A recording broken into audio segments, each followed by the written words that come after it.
The X Zone Radio Show with Rob McConnell is largely an opinion talk show.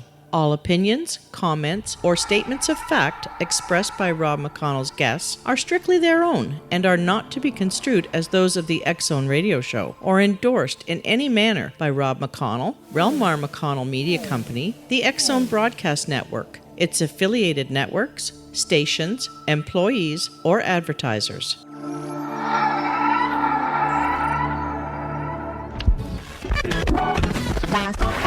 All Hit Radio.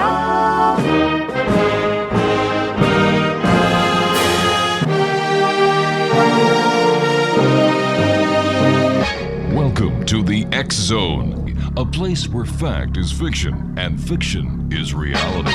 Now, here's your host, Rob McConnell. Welcome back to the X Zone, X Zone Nation, 1-800-610-7035, toll-free worldwide from our studios in Hamilton, Ontario, Canada.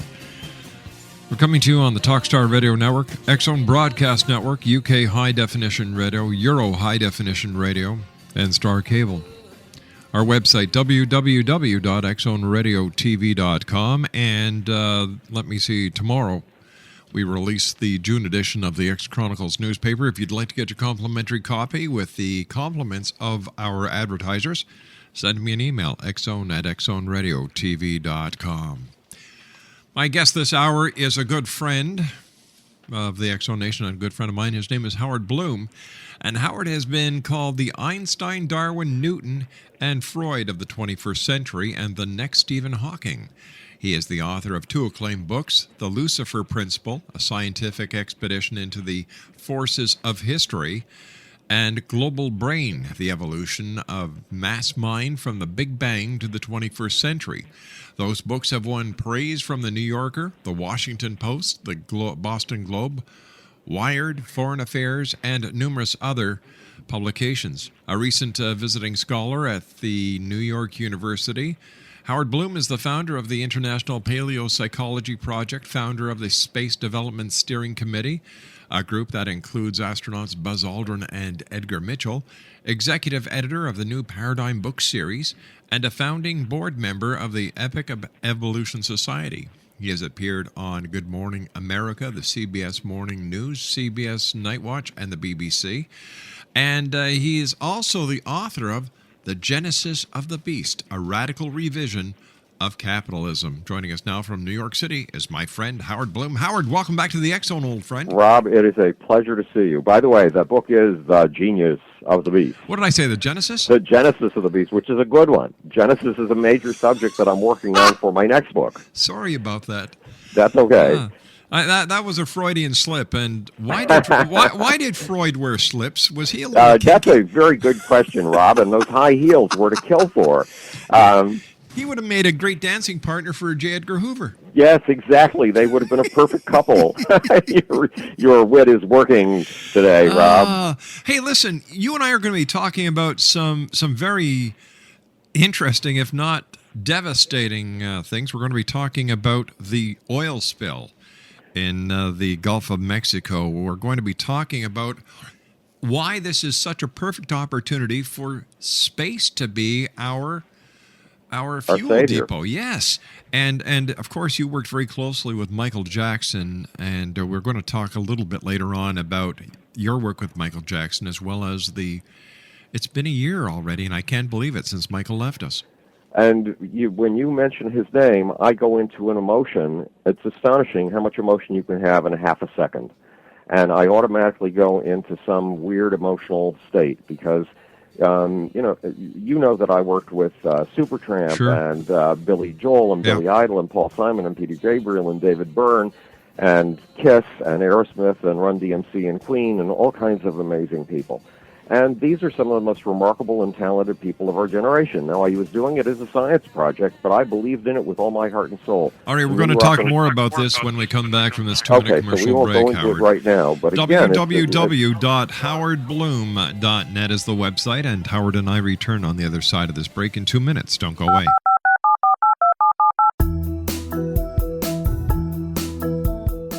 Did you know that when you're on the road with limited data or Wi-Fi, you can still listen to the X Zone Radio Show with Rob McConnell, The Science of Magic with Gwilda Wiyaka, X-1, Dimension X, Space Patrol, and every minute of the X Zone Broadcast Network by calling 213-401-0080, courtesy of Audio Now. No smartphone, app, or internet needed. It saves your data plan and it's free if you have unlimited minutes. Call 213-401-0080 to listen on any phone, anytime, anywhere. Remember 213-401-0080 for the best of the paranormal, parapsychology, and sci-fi radio programming anywhere, 24/7, 365.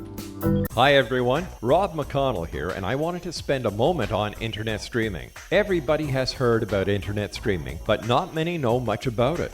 Did you know the internet streams just about everything? Movies, From new releases to old classics. TV shows, Almost every show, every episode, and much more. But the question has always been, how do you do it? Well now, thanks to the folks at 123 Ready TV, I have the answer for you. They have developed a simple program app, 123 Ready TV, that you install on your Windows PC, Android smartphone, or Android tablet that can have you streaming like a pro in less than 5 minutes. You truly won't believe how much is available or how easy it is to do until you try. And for a one-time cost of only $19.99, this product is a real winner. To learn more about 123 Ready TV, visit our website at www.xzbn.net.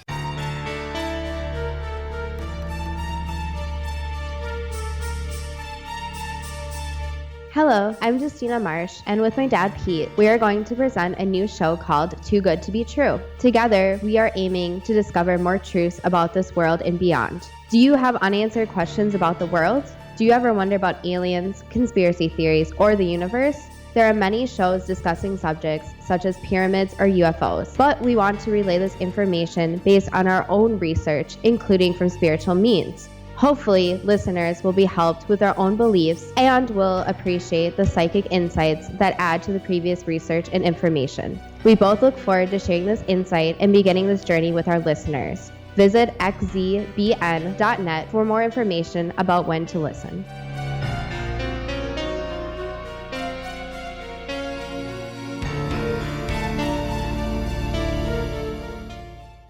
It was on April the 20th that the oil rig in the Gulf of Mexico caught fire with the explosion and the loss of 11 lives.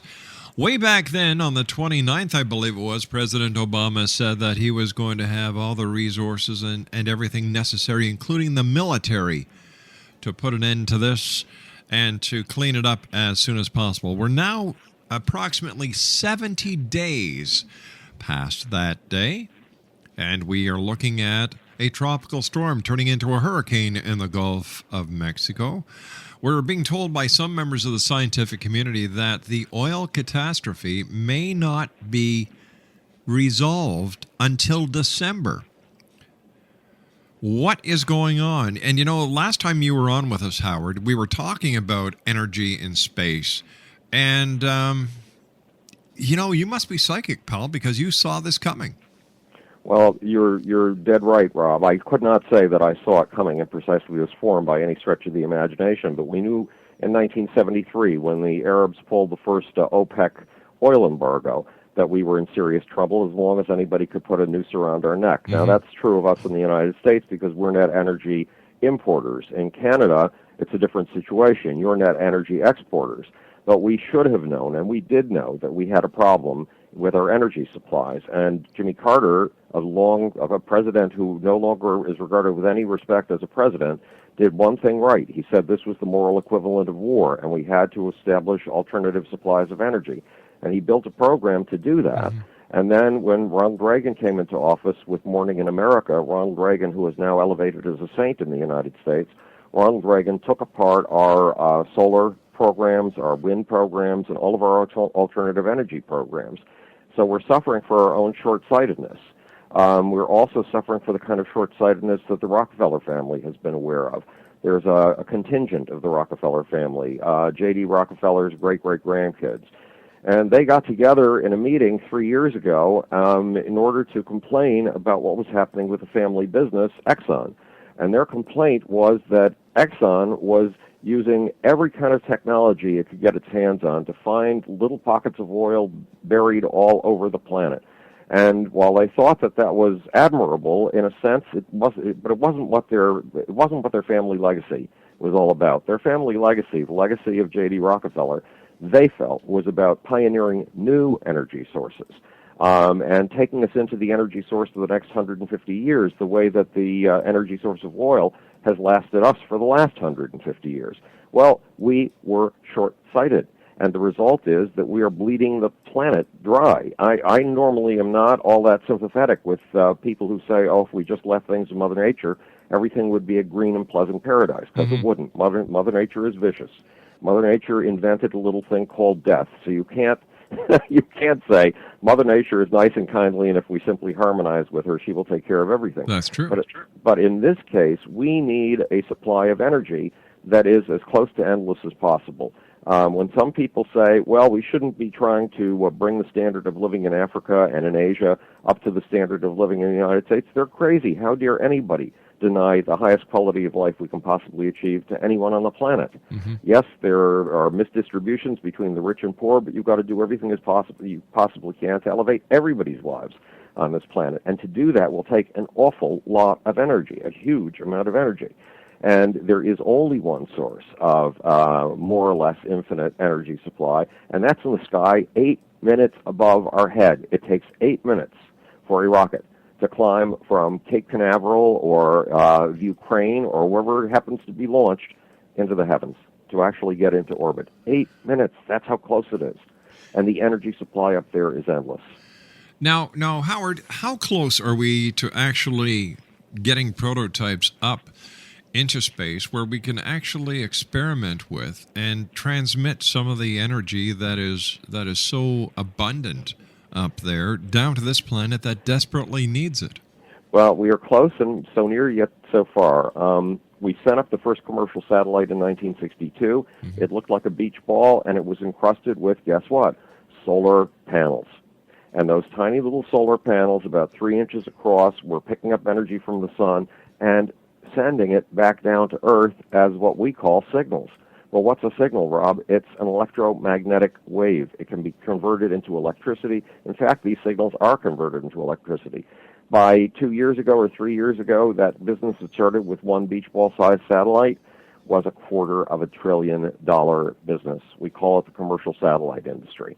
And it is taking solar energy, turning it into electricity or electromagnetic waves, and sending them down to Earth in a harmless form as basically radio waves all the time, all around us. That's where DirecTV comes from. That's how many of the signals, when you're talking to Bangkok on the phone, or when I'm Skyping to Cambodia, the signals are going through satellites. When you're watching the World Cup, the signals are going through satellites, and the energy is coming from the sun. So it's merely a matter of scaling up an existing industry. And yet it's so far in the sense that when President Obama recites the litany of all of the alternative oil or alternative energy sources, solar is always there on the list, wind is always there on the list, geothermal is always there on the list, but space solar power is never there in the list.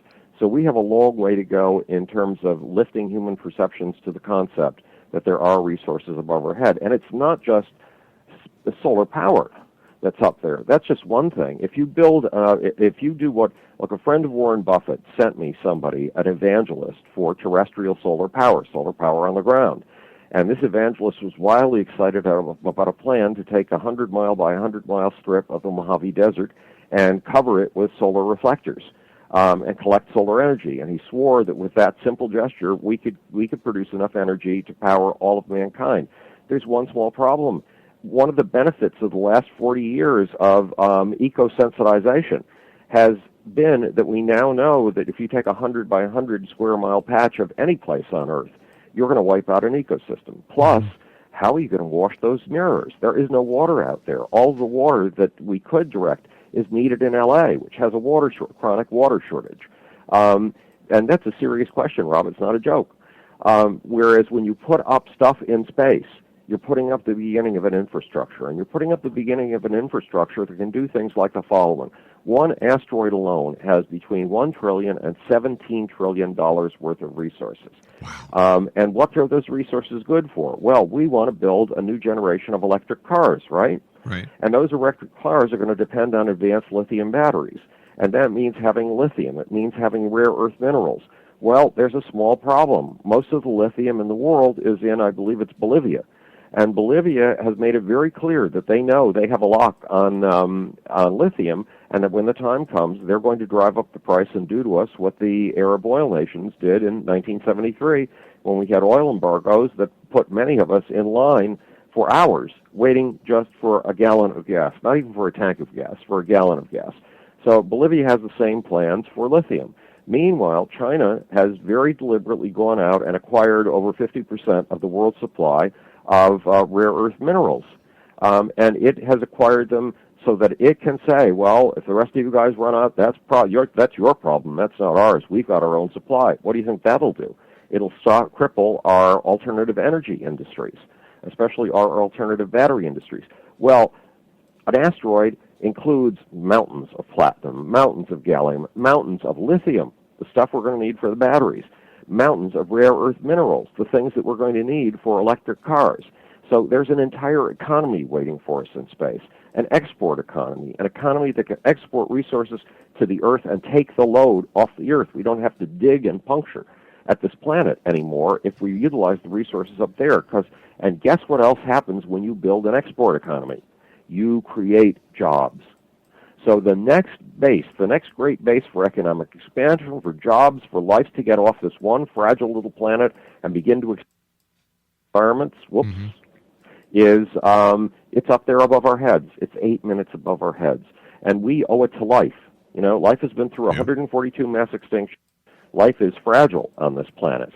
But if we take it to other niches, to other spaces where it can spread out and learn to adapt in new ways, life will be far safer than it is today, living on only this planet. And it's our obligation to take life up there because we're the only creatures on the face of the planet who can do it. Bacteria can do most things better than we can. They can live in radioactive pools. They can dig their cells 2 miles beneath the earth and turn raw rock into biomass and food and fuel.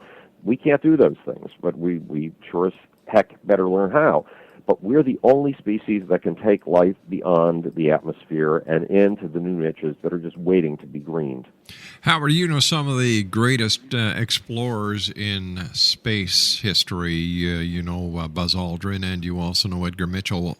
What do they say about the possibilities of mining and farming energy in space? They're the ones who educated me. Remember, Rob, these guys kidnapped me into the space community 3 years ago. And though I had followed space when I was a kid, I hadn't followed it in my adult years. And it turns out they're very into robotic mining on the moon. You can take so many materials for glass, steel, and concrete from the moon and then put them up in colonies that you can build big enough for 10,000 to 300,000 people. That's new real estate. That's new jobs. That's an entirely new economy. Why did President Reagan cancel some of the most plausible alternative energy systems known to mankind? Because, for one thing, he had been involved with the existing technologies for a long time. He'd been involved with the oil companies. He had been involved with General Electric. But more important, it was people on the left. It was hippies who were espousing the use of solar energy back then. I know in 1981 I put together the first public service spots for solar power. And you know me, I'm a total hippie. Yes, you are, but you're also a great guy and a super friend. And Howard, you and I have to take our news break at the bottom of the hour. Please stand by, my friend. Howard Bloom is our special guest. He is the author of The Genius of the Beast, a radical revision of capitalism. His website, www.howardbloom.net. When Howard Bloom talks, Rob McConnell listens. We'll be back on the other side of this commercial break. Don't go away. This is the X-Zone Broadcast Network, broadcasting worldwide on broadcast affiliates and satellite program providers, including CNN Broadcast Network, Sirius Satellite Network, Star Media, Good News Radio Network, Angel Broadcast Network, Wiki Broadcast Network, and WPBN TV. For more information on the X Zone Broadcast Network, visit us at www.xzbn.net. Hi everyone, Rob McConnell here, and I wanted to spend a moment on internet streaming. Everybody has heard about internet streaming, but not many know much about it. Did you know the internet streams just about everything? Movies, From new releases to old classics. TV shows, Almost every show, every episode, and much more. But the question has always been, how do you do it? Well now, thanks to the folks at 123 Ready TV, I have the answer for you. They have developed a simple program app, 123 Ready TV, that you install on your Windows PC, Android smartphone, or Android tablet that can have you streaming like a pro in less than 5 minutes. You truly won't believe how much is available or how easy it is to do until you try. And for a one-time cost of only $19.99, this product is a real winner. To learn more about 123 Ready TV, visit our website at www.xzbn.net. Welcome back, everyone. Howard Bloom is our special guest. Howard is the author of The Genius of the Beast, a radical revision of capitalism. His website is www.howardbloom.net. You know, Howard, I just want to change gears over here for a second. Before we went on air this evening, you and I were talking about how it seems that people are living older, and you know, what we would consider elderly 20, 30 years ago is considered so young. Well, it's an amazing thing, Rob. You know, we are told that in this technological age, with hormones being pumped into cattle, with poisons in the planet all over the place, with electromagnetic waves surrounding us, and with our cell phones destroying our brains, well, that's what we're told is happening with modern technology. And you would expect, if that were the case, that if, let's say, your grandmother lived to the age of 70, you would die at the age of 60 with all of these poisons surrounding us. You would think. The opposite is the case. We are living entire lifetimes more than our grandparents. 3 of my grandparents died in their 50s, and last Friday I turned 67 years old. Now, at 67 years old, in the old days, you had silver hair, you had gray hair, you were losing it physically, and you were definitely losing it mentally. You were becoming senile. Well, that isn't at all the case. About 3 weeks ago, for the first time in my life, I reached 125 push-ups. What? You're 67 years old, or you're 3 years away from 70, and you're able to reach 125 push-ups? How in the world did that happen? I was, you know that on February 1st I put Buzz Aldrin together with the former president of India, Dr. APJ Kalam. And this took a lot of negotiation. Now, the negotiation was, first of all done on Skype, which is incredible, that you can sit on your laptop and have typed conversations with somebody in India. And it was late at night in the United States, and I was generally in the home of my co-negotiator in India, early in the morning his time, before his wife got up. Well, one morning, we were in the middle of negotiation, and at 8:30 in the morning his time, he said, wait, I got to take time out. I'll talk to you again tomorrow. My sister just came into town. Now, this is India. Remember, when we were little kids, people were starving in India. Yes. India had the greatest amount of poverty on the planet. His sister had just flown in on something like a 4-hour flight from a distant city in India, and she had sat down, and he said she took out her cell phone, and she had made more phone calls, said Raghavan Gopalaswamy, my counterpart in India. She'd made more phone calls in 2 hours than he makes in 2 months. His sister, Raghavan, that is Gopal, is 72 years old. His sister is 79 years old. 79 years old should mean old and decrepit. It used to mean old and decrepit. No, it means, even in India, it means lively as all heck. And one of the reasons why may have been in that cell phone itself, despite the fact that we are walking through seas of radio waves, television waves, despite the fact that we are eating cows who have been given so many hormones and antibiotics that it's ridiculous. And maybe because of that fact, we're living entire lifetimes beyond what our grandparents lived. This woman, you know that, it's in all of my books, that if you feel needed, your emotional system wakes up, your cognitive system wakes up, that is your ability to see swiftly through difficult situations and put together solutions to problems, it wakes up, and your immune system wakes up. That is, your body becomes much more capable of fending off disease. But if you don't feel wanted, then your immune system goes on low and makes you open to disease. Your cognitive system goes on low, so you're not able to see simple solutions to the problems around you, and your emotional system goes into depression. Well, thanks to that cell phone that my friend Gopal's sister was using in India, we're never alone these days. There is no such thing as alone as there was in the old days. You can be walking down the street and talking to a friend in Thailand or Taiwan. So we're living in a time of miracles and wonders, and yet we are reading more books about gloom, doom, and catastrophe than we've ever read before. And sometimes it pays, yes, it's extremely important to be aware of gloom, doom, and catastrophe so that you avoid it, so you invent your way around it. But it is also wise to take a look at what's right under your nose. And right under our nose is the fact that we're living an entire lifetime longer than our grandparents did.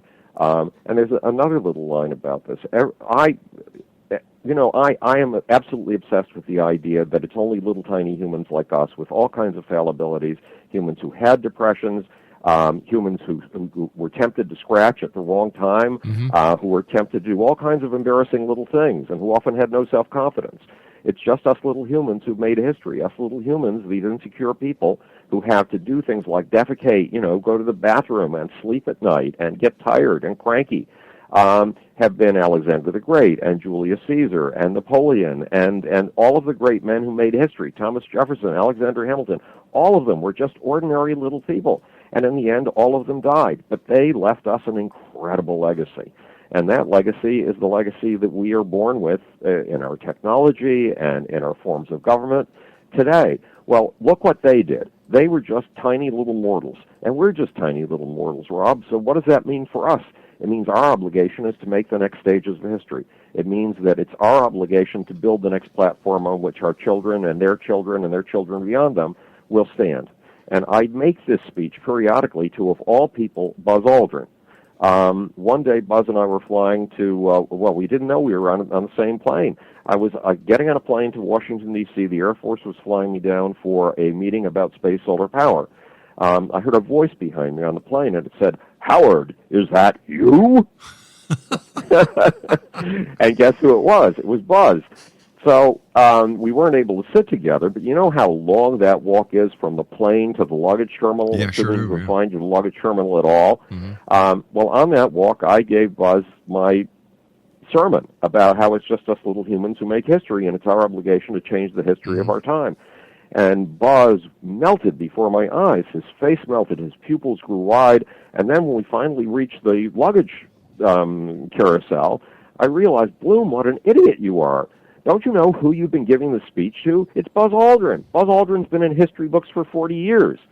Well, Buzz and I have these kinds of conversations, and it was a useful conversation to Buzz. It took me a long time to figure out why, but it's because at his age, he needs to look at the next 20 years as the most important 20 years of his life. Yeah, because people, like you said earlier, people need a cause. People need a purpose. People need to be needed.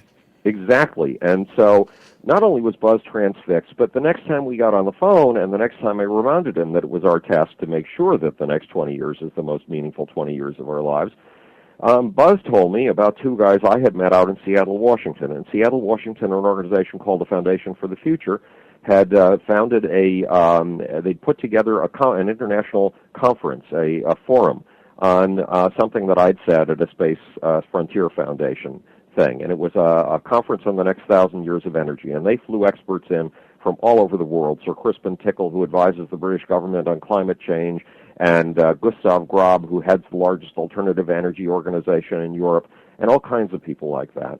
And they made sure that every formal lunch and dinner, I was seated at a table that was half empty, and I was seated with Bob Citrin, who is the co-founder of the Foundation for the Future, and two men I didn't know. One of those men I didn't know was Walter Kistler, the founder of Kistler Aerospace, who's the money behind the Foundation for the Future, and the other was a little guy who was just bristling with strength and energy. He looked like a little football player. And these two guys, Walter Kistler and the little football player, Walter was sitting there, and his hands were somewhat shaky, and he was drawing carbon sequestration schemes. So I figured he's about 74 years old, and sitting next to him, the little football player-like guy with all the energy in the world, It turns out that his name is George Mueller, and he ran a little program for a president of the United States who wanted to put together a massive program that would include both the scientific community and industry. And that little program was called the Apollo program. For 2 years, George Mueller ran the Apollo program. Okay, so I had met George Mueller and Walter Kistler, and I was on the phone one day with Buzz, and we were talking about how every day is the first day of the most important 20 years of your life, which means we got to see what we can look forward to in life. And Buzz has just turned 80. So Buzz said, well, Walter had a birthday last week. Walter Kistler, the founder of Kistler Aerospace. How old do you think he was? I didn't have a clue, but I said 74. Remember, he had been shaky when he was drawing those carbon sequestration schemes. Right. Buzz said, no, he turned 90. Wow. So then he said, guess who else had a birthday last week? George Mueller, the little guy, the stocky guy, bristling with energy, who looked like a little football player. Right? Yeah, guess how old George was? So I guessed 72. No, he turned 92. What Buzz was telling me is, today, when you turn 80, you're not getting old. You're just at the beginning of the most important phase of your life. And that's true for you and me, too. And, we both have friends who died in their 50s or even friends who died or killed themselves in their 20s. But the fact is, everybody listening to this radio broadcast right now, including you and me, we're all survivors. We've all managed to survive through many, many difficult things. And there's a good chance many of us will survive well beyond where we are now. And if you take all the wisdom that you've acquired in the first 50 or 60 years of life and roll them up in one ball and use them to do the most meaningful stuff you've ever imagined in the next 20 years of your life, you will be doing something of enormous power for humanity. 1-800-610-7035. Howard Bloom is our special guest. Howard is the author of The Genius of the Beast, a radical revision of capitalism, and Howard's website is www.howardbloom.net.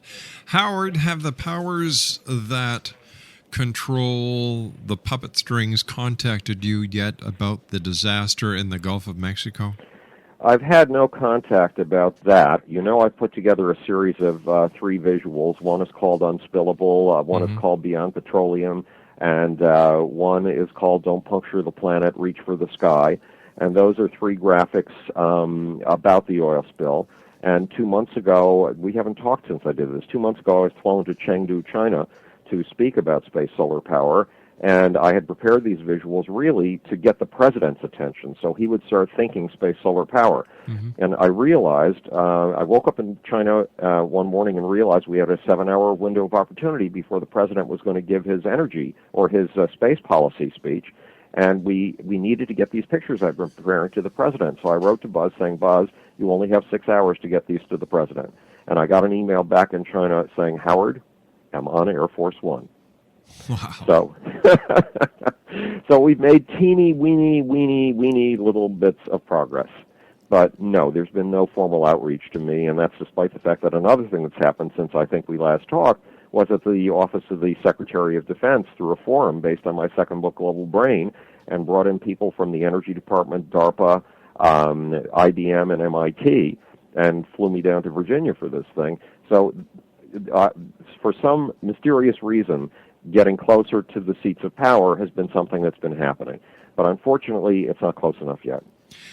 Howard, if President Obama was to call you up and say, Howard, I want you to take charge of the Gulf oil disaster, what would you do? Well, the first thing I'd do would be extremely practical, and I would look to see what resources we had in terms of construction robots to go 1 mile beneath the sea. And my guess is there'd be about 5 of them maximum in the world. But I'd make sure that all of them were clustered in the Gulf of Mexico right now, working on the problem. I wouldn't be able to do anything much different from what BP and the President are doing, because you have to build the resources of things like undersea vehicles for 30 or 40 years. You can't get them overnight. My concern really is the long term. My concern is getting us off of oil. My concern is the development of terrestrial solar, that's solar on the surface of the planet. One day I was sitting in Manhattan looking across the river and a skyscraper at Brooklyn, which is where I live. I saw mile after mile after mile of flat roofs, just soaking up sun and doing nothing with it. Imagine what would happen if New York City could declare itself the first solar city. Wow. And paper all of those roofs with solar material. We'd not only set a standard for the planet, but we would also provide a very substantial amount of our own electricity. So there are opportunities for terrestrial solar of that kind and for terrestrial wind, but in the long run, it's space. But tell me, Howard, here's a question I have for you, and you'd know the answer better than anyone else I know. If you were to put solar paneling on all the roofs, all right, would that not decrease the temperature, what they call the urban... albedo. Yeah, right. Wouldn't that also work in favor of global warming?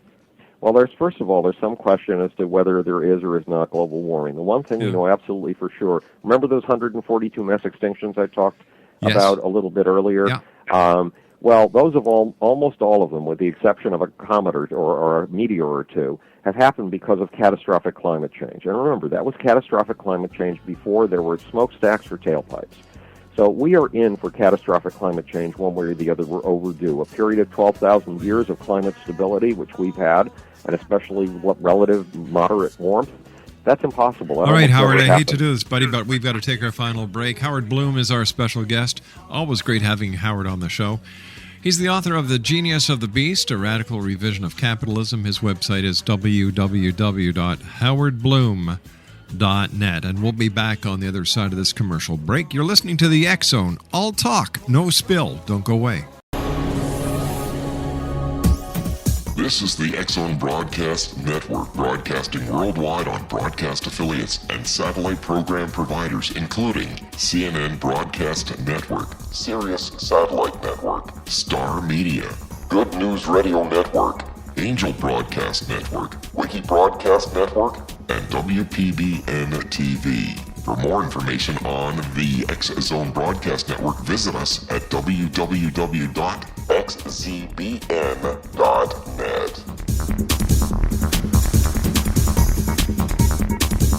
Hello, I'm Pete Marsh. With my daughter Justina, we will be presenting the new radio show, Too Good to Be True. If something seems too good to be true, it usually is. But with the help of Justina's amazing gifts, we're going to gain insight into questions that don't yet have complete answers. Have you wondered who built Stonehenge and for what reason? Why are crop circles found in the same region as Stonehenge and elsewhere? Are crop circles a hoax, or are they created with technologies that we have little knowledge of? Who built the pyramids in Egypt and also in other countries? How and why were they built? Was the Titanic switched with the Britannic as part of a gigantic insurance fraud, or for more insidious reasons? What caused the Tunguska event when trees were flattened over an 800 square mile area in Siberia? Will the new insights be too good to be true? Well, that will depend on what you are prepared to believe. Please join us as we start on this journey together. For more information on Too Good to Be True, visit www.xzbn.net. Hi everyone, Rob McConnell here, and I wanted to spend a moment on internet streaming. Everybody has heard about internet streaming, but not many know much about it. Did you know the internet streams just about everything? Movies, From new releases to old classics. TV shows, Almost every show, every episode, and much more. But the question has always been, how do you do it? Well now, thanks to the folks at 123 Ready TV, I have the answer for you. They have developed a simple program app, 123 Ready TV, that you install on your Windows PC, Android smartphone, or Android tablet that can have you streaming like a pro in less than 5 minutes. You truly won't believe how much is available or how easy it is to do until you try. And for a one-time cost of only $19.99, this product is a real winner. To learn more about 123 Ready TV, visit our website at www.xzbn.net.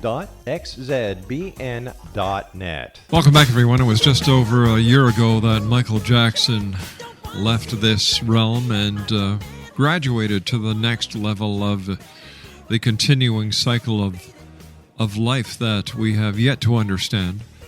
But while Michael was here on this plane with us, he was guided and mentored by our very special guest this hour, Howard Bloom. And Howard, I remember the last time you and I talked about Michael, You know, you've got so many fond memories of him, and over the years you and I have talked, and you've always talked about Michael in the highest of esteem, and here it is a year later. Well, Michael, first of all, we underestimate the power of the things that we regard as trivial, and we regard pop culture as trivial. And why is pop culture important in our lives? It's not an entirely, I've been working on the answer to that question for a long time. I know that Mendeleev, the guy who invented the chemical table, invented it because he was a solitaire player. He did something trivial, and he laid out all of the elements according to the pattern of solitaire, and whammo, he had the atomic table. So trivial things can have a much greater importance than we realize. And Michael comes from pop culture. He was pop culture, but Michael was the most important person I've ever met in my life. Now, remember, you've played Billy Joel, and you've played Paul Simon while we've been on, and these were my clients, and these were incredibly creative and intelligent men. Nobody came anywhere near Michael. Michael had a capacity for wonder and a capacity for awe that was beyond all belief. And the one thing I hope for with Michael, first of all, I agonized thinking of the last 25 years of his life when he was under accusations about sexuality in children, because those must have been 25 years of torture. And if anybody delivered anything good on the face of this planet, it was Michael Jackson, because he was all about delivering everything good he could possibly deliver to his audience. He gave his life for his audience constantly. And one thing that I hope is, first of all, that Michael Jackson's memory remains as much as Elvis Presley's memory has remained with us. But I also hope for a certain form of absolution. I hope that people come to realize just how astonishing Michael was and how astonishing his capacity for wonder and amazement was. Because if people understand that, Michael will stand as a beacon for them, guiding their lives. He will stand as an icon for them, guiding their lives. If we could only achieve 1/10 of the capacity of wonder that came naturally to Michael Jackson, we would all be better human beings. Howard, as always, it's such a great pleasure having you here on the show, my friend. I want to thank you so much, Howard, for taking time out of your busy schedule to spend the last hour with us.